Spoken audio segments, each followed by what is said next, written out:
তিব্বতের আধ্যাত্মিক ধর্মগুরু দালাই লামা তার ৯০তম জন্মদিনের প্রাক্কালে আরও ৪০ বছর অর্থাৎ ১৩০ বছর বয়স পর্যন্ত বেঁচে থাকার আশা প্রকাশ করেছেন।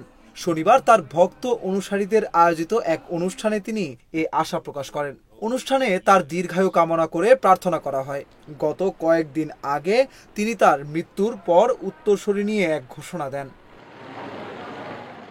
হাজার হাজার মানুষকে মন্ত্রপাঠ, ঢাকের শব্দ এবং সিঙ্গার আওয়াজের মধ্যে প্রার্থনায় নেতৃত্ব দিতে গিয়ে দালাই লামা বলেন, অবলোকিতেশ্বরের আশীর্বাদে এ পর্যন্ত আমি আমার যথাসাধ্য চেষ্টা করেছি। আমি আশা করি আরও ৩০ বা ৪০ বছর বাঁচব।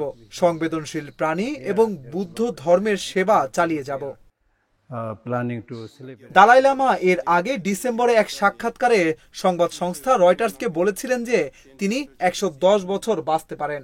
দালাই লামা নিশ্চিত করেছেন যে তার উত্তরসূরি পূর্ববর্তী ঐতিহ্য অনুসারে নির্বাচিত হবেন। এর ফলে শতাব্দী প্রাচীন এই পথটি নিয়ে বহু বছরের জল্পনা কল্পনার অবসান ঘটেছে। বুধবার একটি ভিডিও বার্তায় তিনি বলেন, তার প্রতিষ্ঠিত গাদেন ফ্রোডাং ফাউন্ডেশন ভবিষ্যতে তার পুনর্জন্মকে স্বীকৃতি দেওয়ার ক্ষমতা রাখে। তিনি জানান, তিব্বতী বৌদ্ধ নেতারা তার উত্তরসূরির সন্ধান করবেন। তিনি জোর দিয়ে বলেন, এই বিষয়ে অন্য কারো হস্তক্ষেপ করার অধিকার নেই।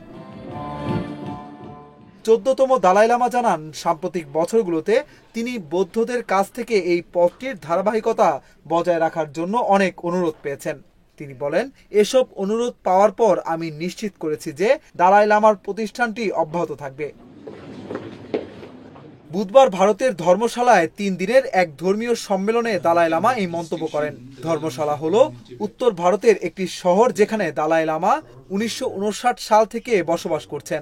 তিনি চীনের বিরুদ্ধে একটি ব্যর্থ বিদ্রোহের পর তিব্বত থেকে ভারতে পালিয়ে এসে এখানে বসবাস করছেন।